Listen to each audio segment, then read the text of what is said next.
Hello, lovers.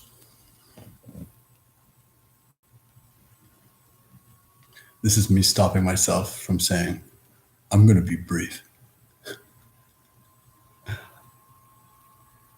Because I'm not lying. Every time I say I'm going to be brief, it's brief for me.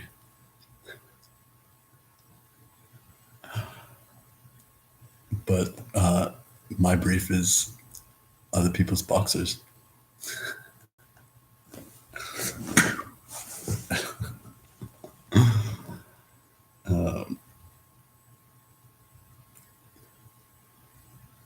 Preface.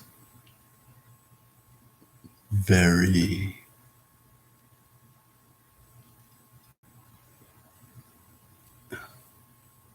potent energetic waves today. It's like an inside joke for myself because it's like, today.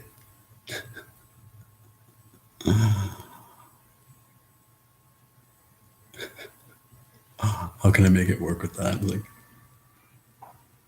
what are the waves going to be like tomorrow, Pinky? Because that's usually Pinky's line.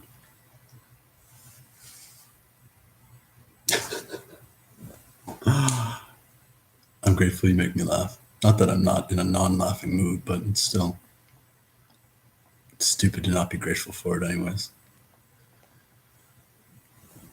My name is Elliot, and I am unapologetically honest.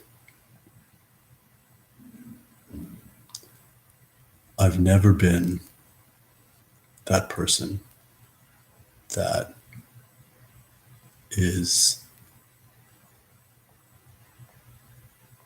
like bluntly honest or honest to a fault.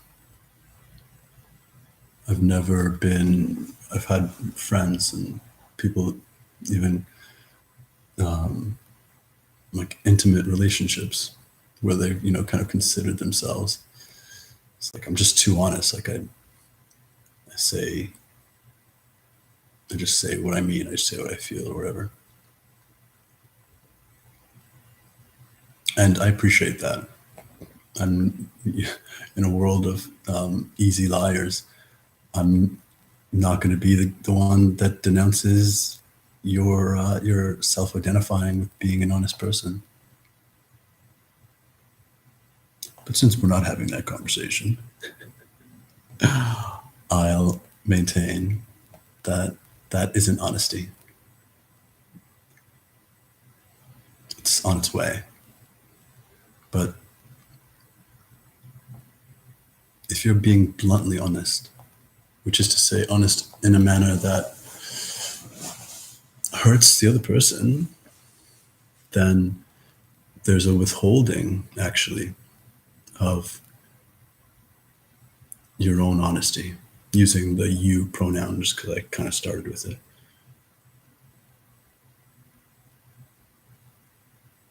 And that honesty is where you're coming from. If they're hurting because of your honesty, then you're withholding your hurt, your pain.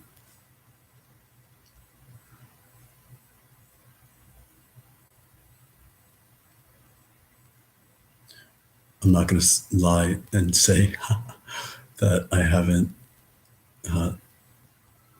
expressed truth that hurts, because truth hurts liars.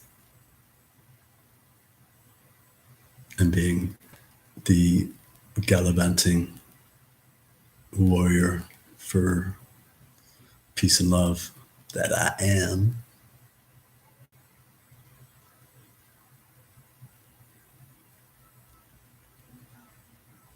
I've attracted some wicked liars. Not necessarily fooled by them. But that makes sense, right? Like, liars are inevitably going to attract false attention, false energy.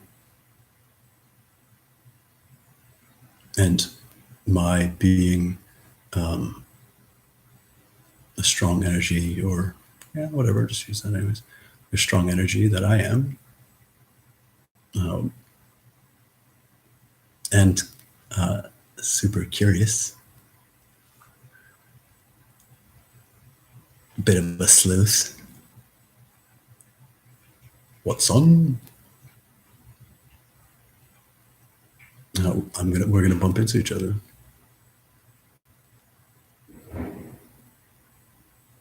And most of the time, I'm not gonna move. Or rather, the truth doesn't move. And I stand in the truth.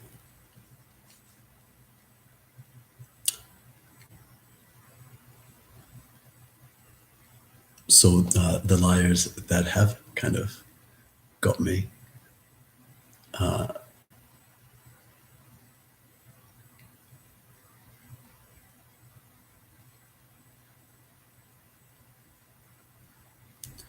the lies that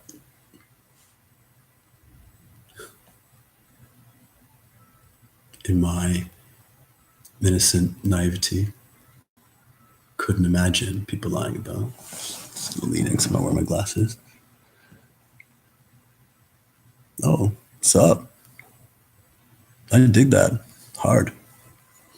Like both of those things. Russian, fucking love Russian people. And hackers, I fucking love hackers. Welcome. Because hackers are hackers fucking hack the truth, hack lies. Doesn't matter what kind of hacker, black hat, white hat, bald, doesn't fucking matter. Hackers fucking hack lies.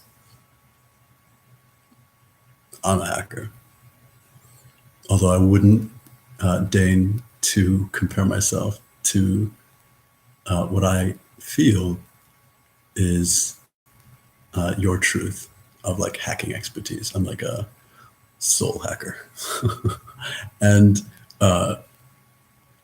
like a technological hacking like enthusiast slash researcher. I'm quite red as far as all of that is concerned, so that I can have cool conversations with hackers, but I'm not yet so skilled. No. And I want to say not yet, because of all the languages that I would wish to learn, if I could only learn like two. This is me actually considering it, not just talking out of my ass. If I could only learn two languages, it would be Russian and Japanese. I didn't really ever think of that. But I digress, and I'll continue. Which is to say, like, our conversation is included in what we're talking about, which is hacking liars. And exposing truth and exposing the honesty of secrets.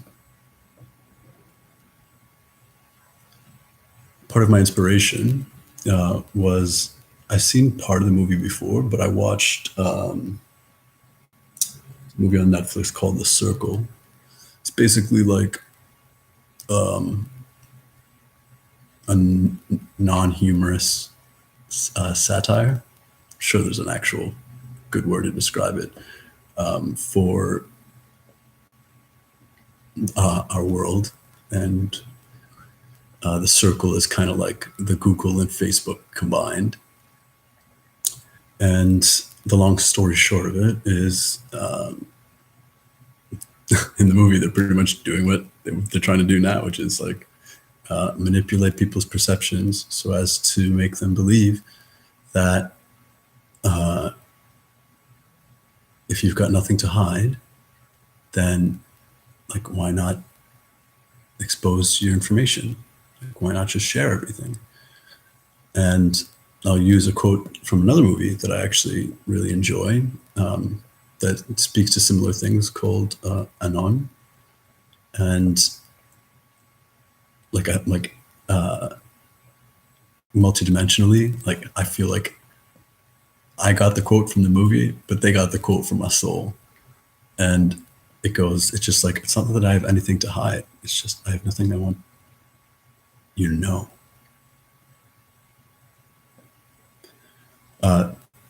So I wrote down, which is often my study. I wrote down a few things from it that like stood out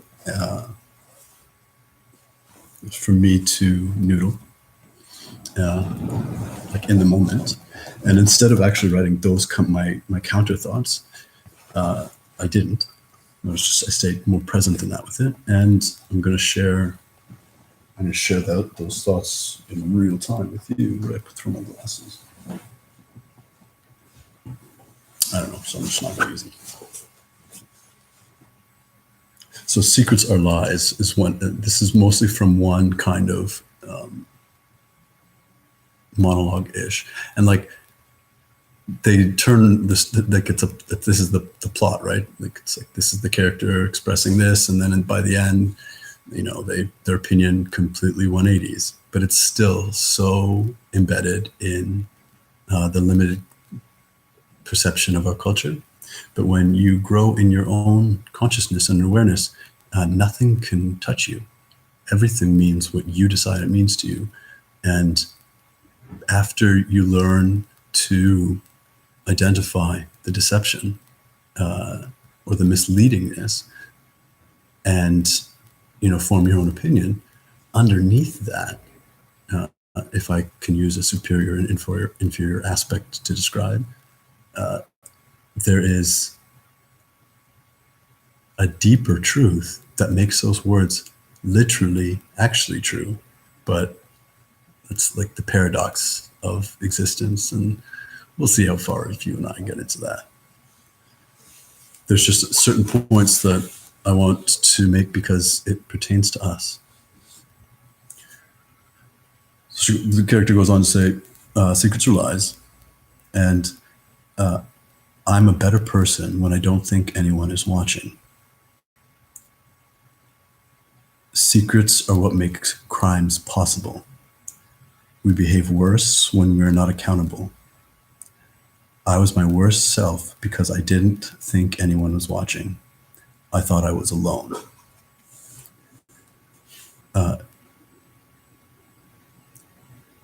And my kidding about being brief is because there's not much that needs to be said.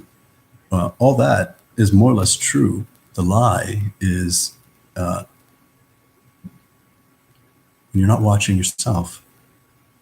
There's always someone watching, and it's you. You are watching your life. When you do something immoral by your own standards, you're turning a blind eye to yourself. And that's only possible actually by lying with some justification, some reason, some excuse. And it can only be that way to yourself if it falls under the category of like you're doing something wrong. You can do something other people can say it's fucking wrong, and you can be like, fuck you. I don't like I hear where you're coming from, but unless you want to hear where I'm coming from so we can agree to agree, you're entitled to your opinion, and you can go fuck yourself if you're going to try and impose yours on me. I'm a better person when I observe myself. I'm like loath to say this because it is something that I don't know. I'm just me, and it doesn't matter who's watching. But the amount of times I've stopped my car on the side of the road to pick up windblown signs or boxes or just like refuse on the road that like all the other cars are like swerving around, and like it's slowing traffic, and it's, you know, it's a hazard. It's causing people grief. I'm a big fan of the little things. Solve the little things, and then all your life is a smooth ride. So just notice, and I'm not like, it can be an empty road. I can be walking. It doesn't matter. And I'm using this as an example. I'm watching. Like, I know that I'm doing this, and this is the me that I believe in. You know, secrets are what make crimes possible.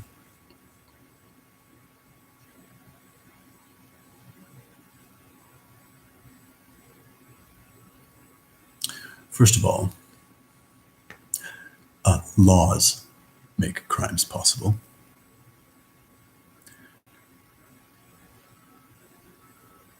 And laws are decided by essentially those figures that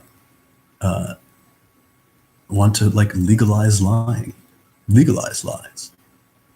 You know, the whole legal system, and you don't have to go very far. Like the whole, like, judge, jury, lawyers, the whole fucking system set up to like to figure out if the person's telling the truth or not.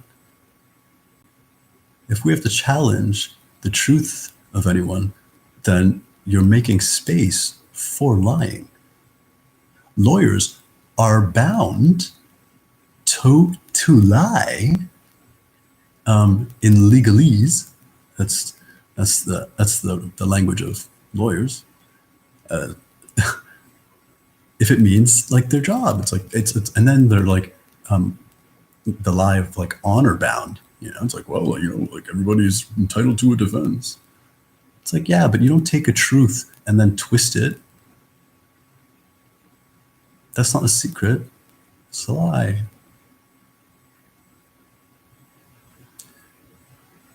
We behave worse when we're not accountable. Yeah, that's what having a lack of integrity is. That's what not being like not. That's what, when you're not self-responsible for everything that you do. Who the fuck then is accountable for your actions if you refuse to be? Right? You don't need somebody watching, somebody else watching. That's a mechanism for guilt and shame that like you're self-establishing. And I'm only your pronouncing because of, it's almost like I'm like in debate or like practicing rhetoric with these quotes. It's the proverbial you. And maybe you too, I don't know. Not the band, but it could be the band. I'm going to finish this, and then I'm going to lean in and read your words. Let's see, like, I was my worst self because I didn't think anyone was watching. I thought I was alone.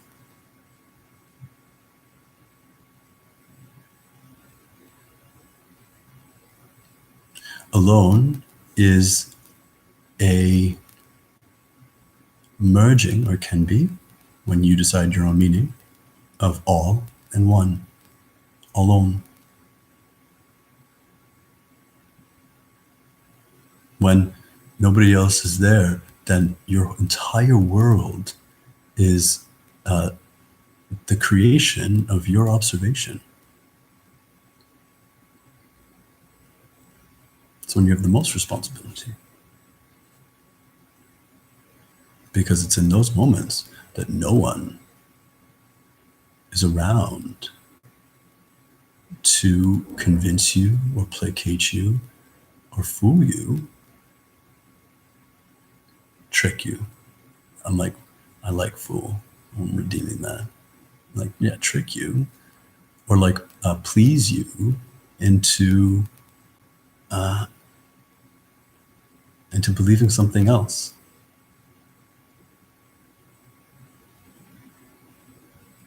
It's only you.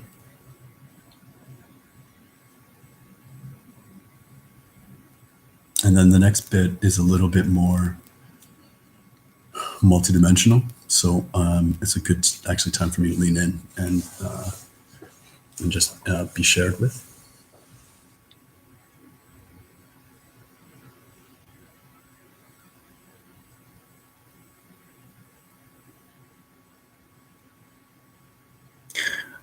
I love that. No. Well, I do, but this platform of YouTube is not structured as such to facilitate communication, right? Like I've said this in kind of other posts before. I'm unfortunately subject to a big ass screen video of me, which I don't need. That could be like a square in the corner of my screen just to give me a general awareness of myself in space in front of the camera.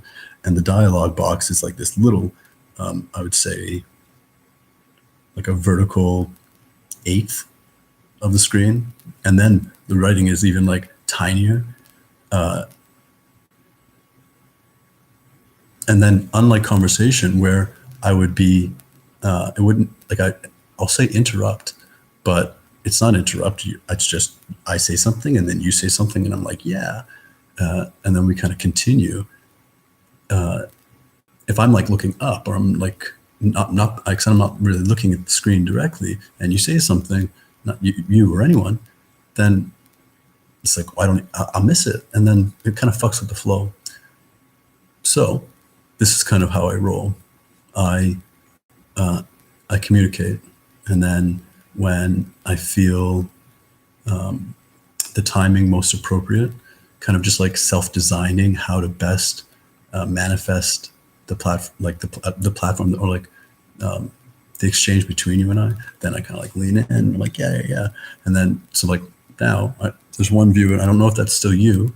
And if it isn't, then I'm still going to address what you're saying because it's cool. The shine on, you crazy diamond. I love that you said that because I would say that, first of all, if I were to speak simply, I would say I agree 100%. And you're awesome for the way that you know that.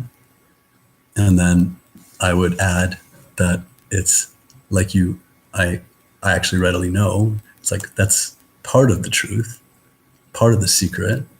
And part of that same secret is their own lack of completion around that awareness, and just how, like, it's like they think they know the secret, but they don't know the secret. But I fucking love that. So thank you for saying that, because it just lets me know that you're awesome and there's other awesome people kind of connecting.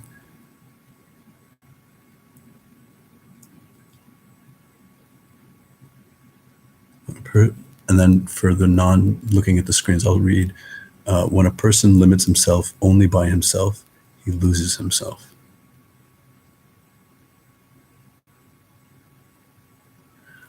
I love that you said paradox and then that, because you're right. When a person limits himself only by himself, he loses himself. In the like limitation as an act of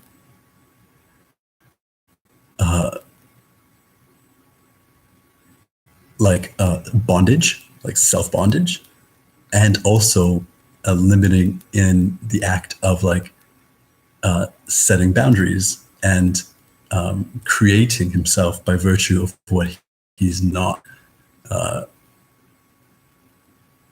So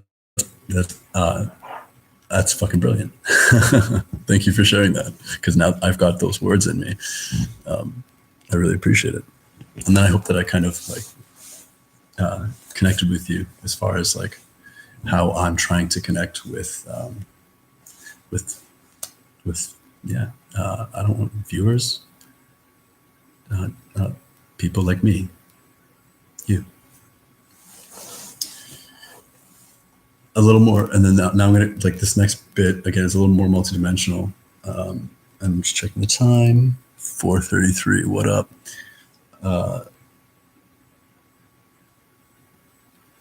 because this, now I'm like speaking to the truth of our souls in existence, manifested and like made manifest by virtue of like our awesomeness, and what I was kind of saying in the title.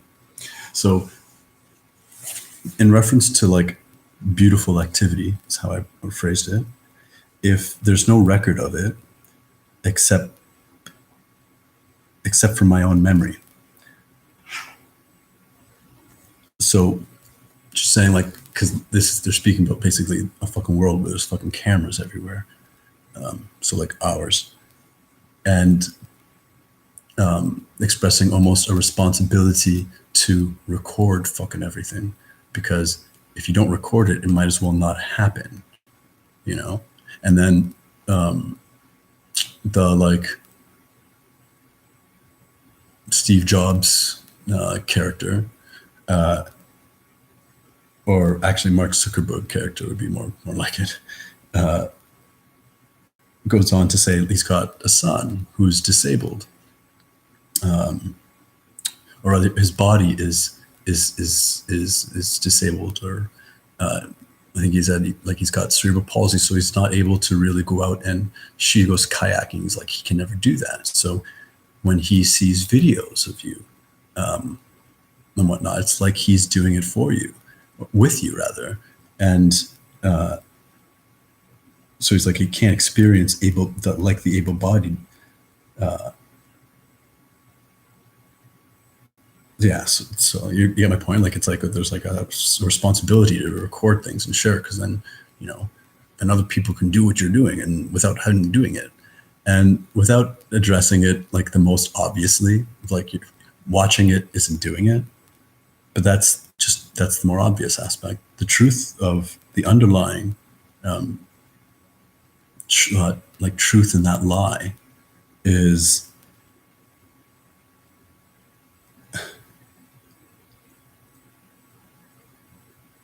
right,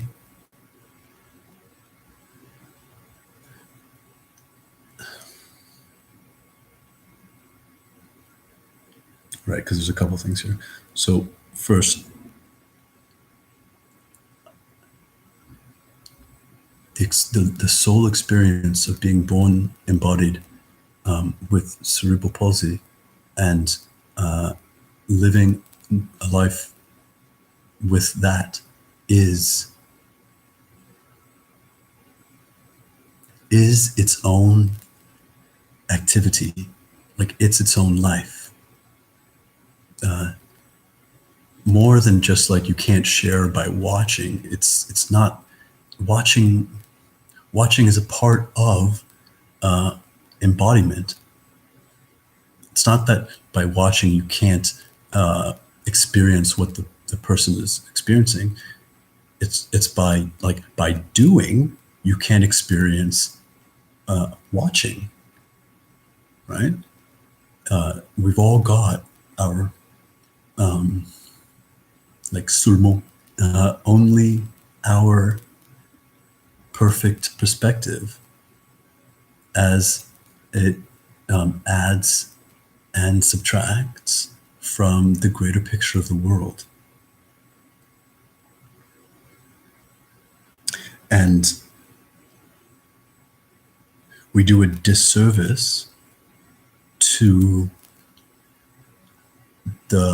our soul memory when we insist, or rather not even insist on recording things, when we refuse to acknowledge that what we do matters eternally to not just like our soul, but the soul of the all consciousness, the all soul, by which must exist by virtue of our individuated souls existing, right?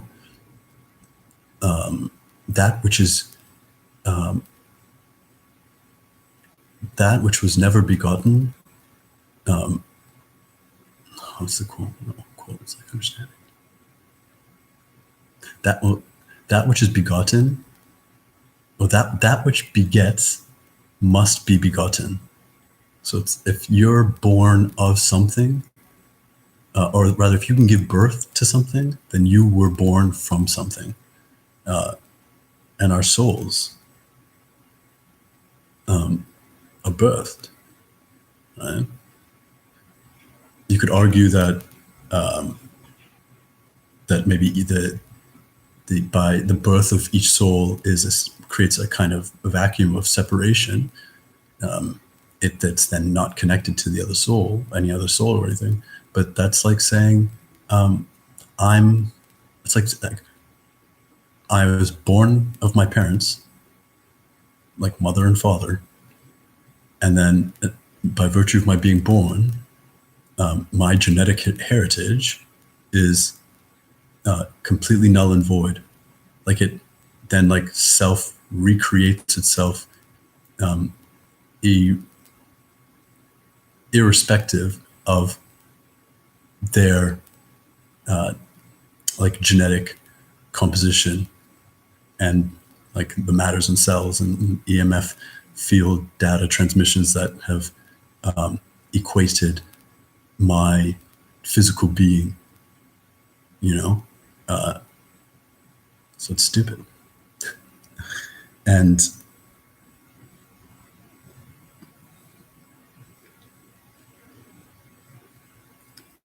I would like move on by putting it the most simply.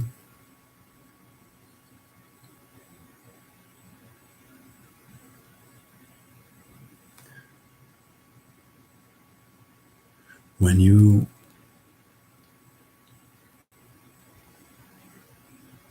embody your soul in experience,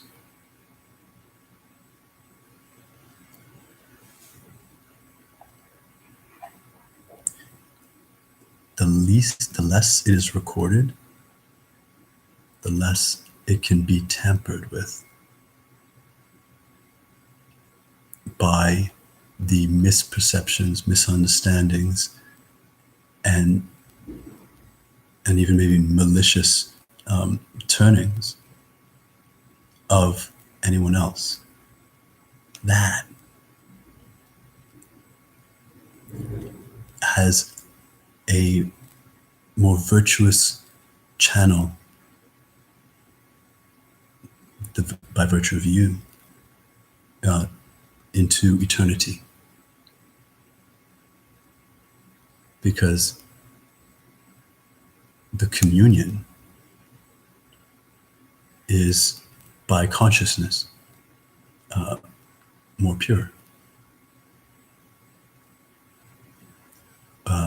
And or like rather less diluted by virtue of the like spliced manners that it could be interpreted. Which is the beautiful thing about community and love. Because what I mean is community and love. Because the evolution of like our embodiment in transit and linearity in time. Because whereas there was a time when our interpretation was heavily manipulated or heavily manipulatable by the words we use and the symbols that we use to represent us, now, because of the more completeness of our embodiment, the words we use matter less than our emotional awareness and our emotional expression, right? I can communicate across time and space with any facet of my beingness that can relate to sharing an emotion. I might be elated because I'm on a roller coaster ride and it's thrilling. I might simultaneously across time be similarly elated because the girl I really like said yes and I'm going to go on a date with her, you know?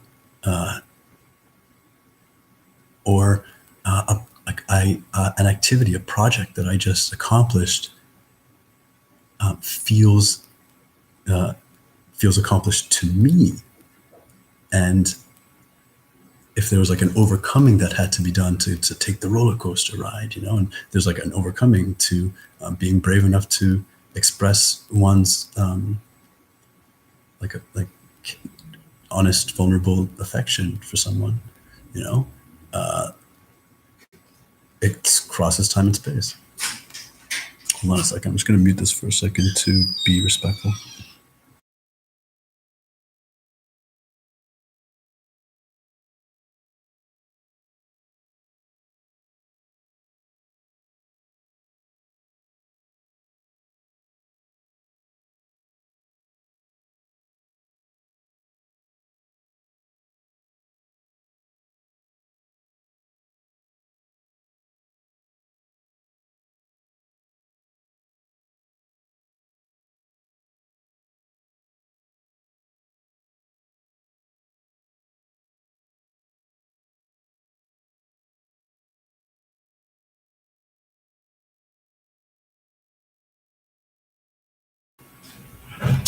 Hello, I'm back. Like I was ever gone.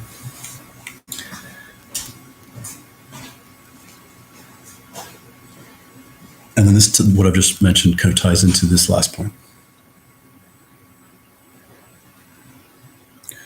When you don't share your experiences, it's like stealing. Knowledge is a basic right.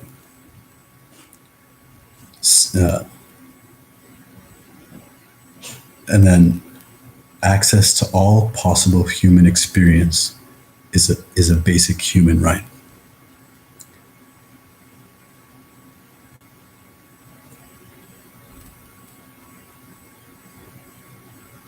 So they're saying, rather, if you don't, when you don't share your experiences, it's like stealing.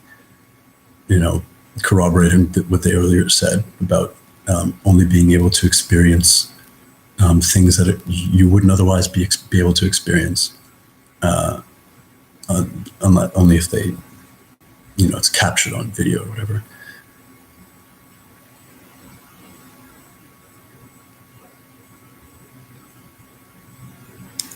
And if I were to put it just succinctly, when you believe that you are sharing an experience being had by another by virtue of your viewing, that's like stealing. So to clarify, when you share in another's experience by viewing from your perspective of a viewer, that's not stealing. That's sharing. But when I observe a skydiver on a video and I imagine that whole experience, I'm not going to go around being like, I know what it's like to fucking skydive. Except people do that all the time. And they do it in a way that hurts them and others the most. They do it by gossiping.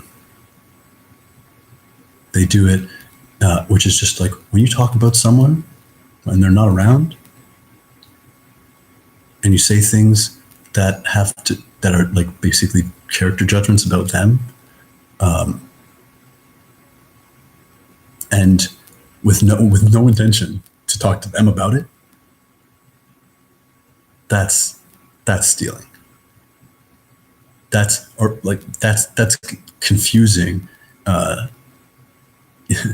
You're talking about them, which is really just talking about what you think you know. Like, you don't fucking know.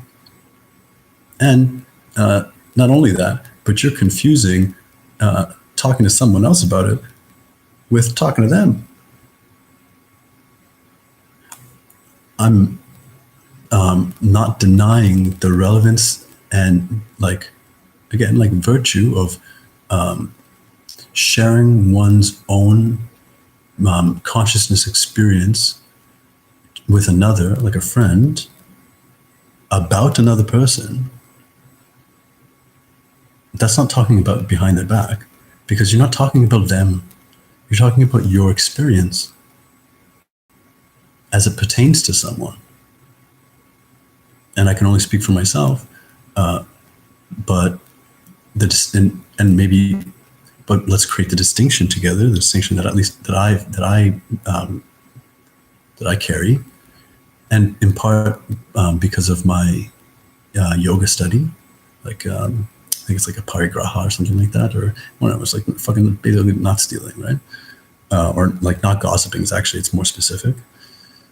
I think a parigraha is not stealing, but whatever. Like I said earlier in this same share, I'm not bluntly honest. I will couch my honesty with kindness and consideration, right?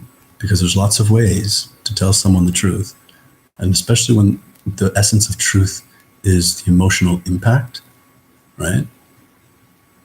Of like, that's happened and that you are seeking to move, right?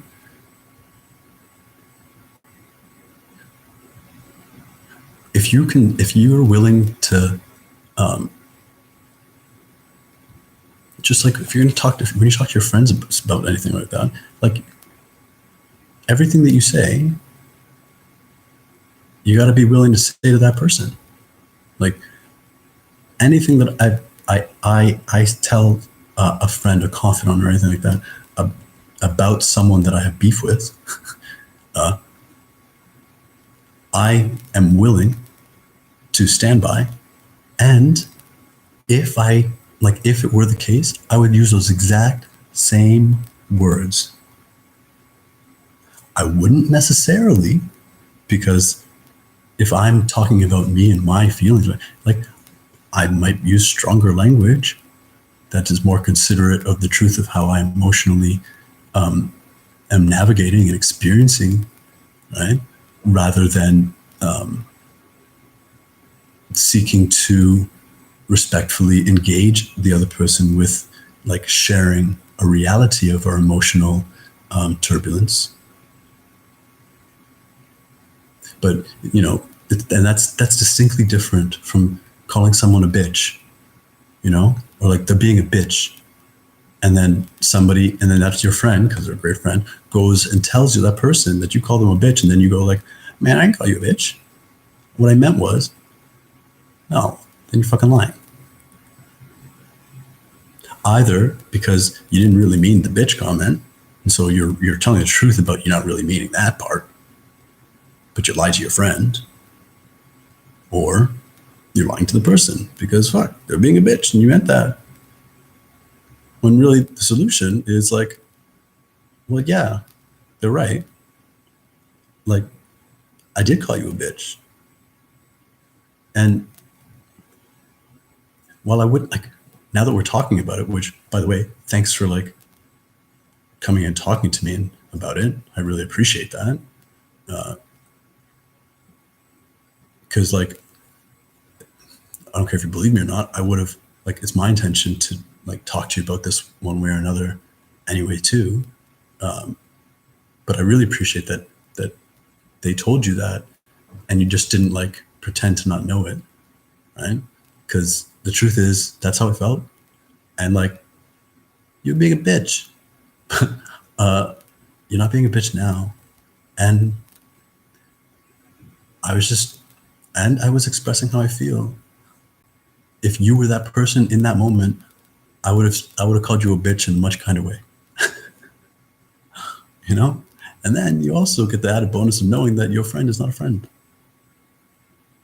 but like a gossip monger, which is like a small win, because you never have to lose your confidence to them again, ever.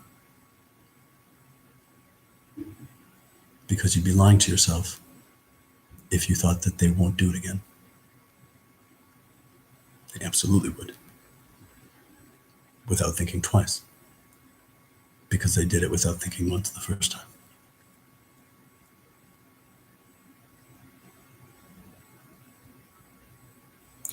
Access to all possible human experience. Access to all possible human experience is a basic human right. That I ain't gonna contest at all. You're damn right. But the way to access that that that knowledge, or that not the knowledge, because knowledge is temporal.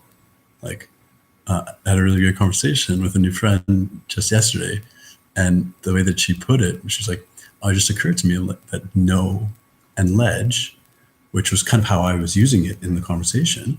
So it's like, yeah, but then she was like, "It's like the ledge. She's standing at the ledge," and she conveyed the precarious nature of standing at a ledge. It's like it's not like it's not sturdy. It's not something. It's not a place you stand. Like, you don't just understand knowledge and then not move.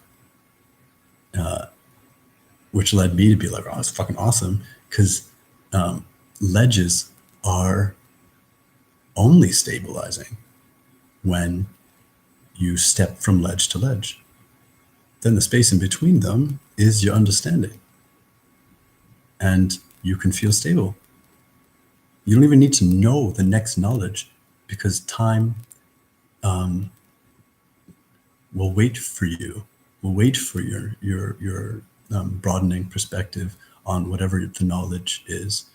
Because I'm a big defender of knowledge, because I'm a fucking slayer of stupid. And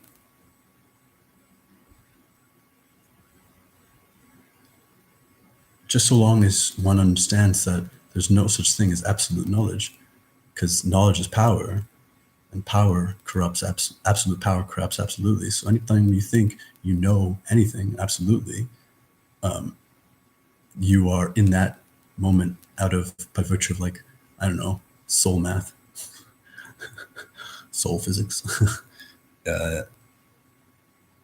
subject to the corruption of, really, it's not even the paradox, the lie in that.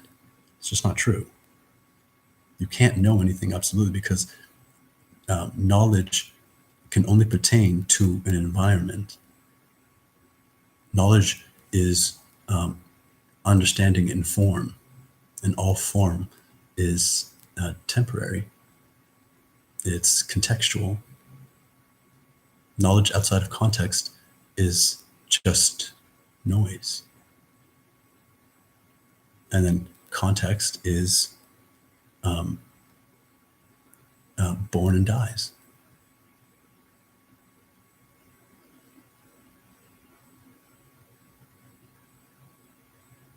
So when you connect with the essence of you, your truth, incorruptible, eternal, then that aspect of you isn't Elliot. It isn't individuated by identification. True.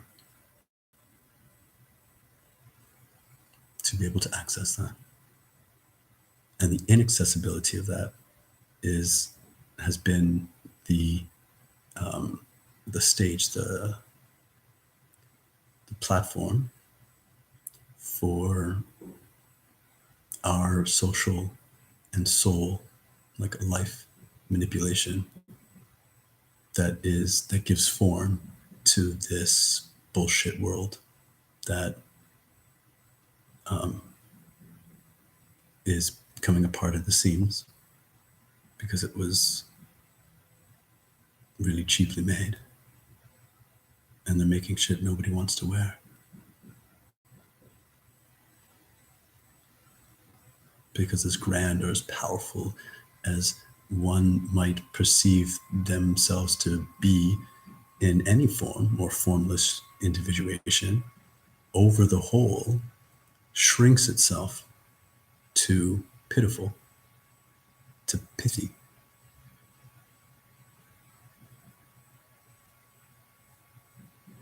because from an internal perspective, there's only two sizes: everything and mistaken.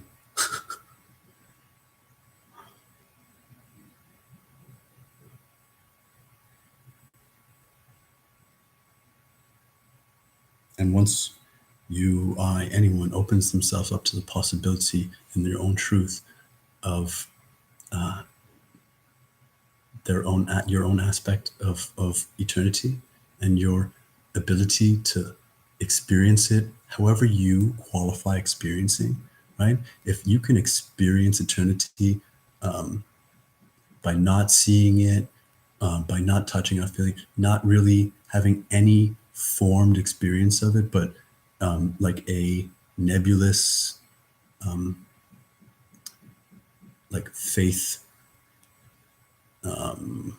hammocked understanding or belief, then that's true. But if you're someone like myself who demands like a tangibility of eternity, right? At least the bridge, right? If like eternity is non-tangible and temporality is tangible, then there's got to be some relationship between the two. So I don't maybe necessarily need to know what I can't know, because it's too many different like valences of shapeshift. But if I can navigate the bridge, and that's damn well they're the same thing. And if there ain't no bridge, then fuck you. I don't believe you. It's got to make sense to me. And lo, I don't mind confessing, eternity can be experienced.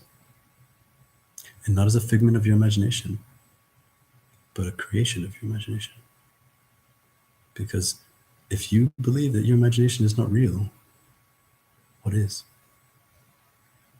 It's your real imagination. Where'd it come from? And where's it going? Welcome to your life. Welcome to the new world. Welcome to you and I, and friendship, and people that have bridged the gap that the absolutely corrupted have tried damn near everything that they could think of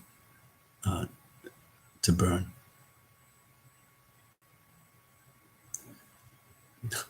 But they're stupid, because you can't burn bridges made of water. You can't burn bridges for like the bridges of flight. And anything and everything can be whatever we need it to be, if it means together and truth and love. Even on YouTube. Okay. That's it for now. Because this isn't even the most exciting thing I'm doing today. But I'm really enjoying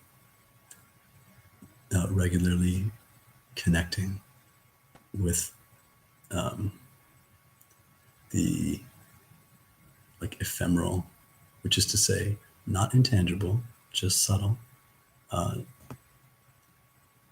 And subtle can be the most real as the most solid. It's just a matter of density. Less dense or more dense. Isness is. And I'm really just enjoying how our friendships are forming.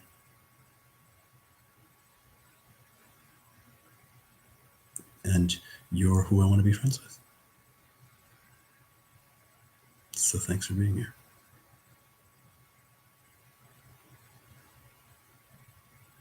And I look forward to everything with you, because we've bridged the awful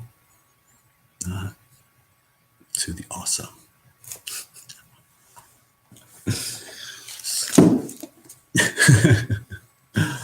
Have a lovely day or evening.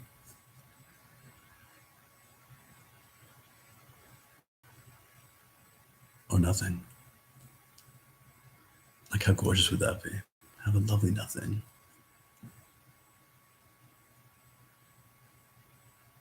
Because nothing could be whatever you want it to be.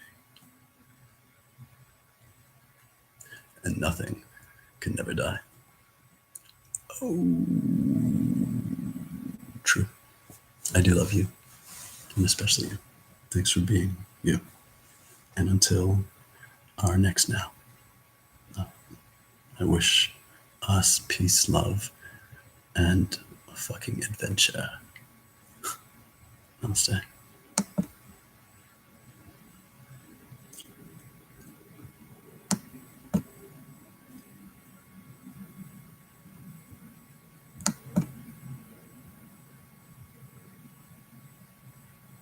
Love you.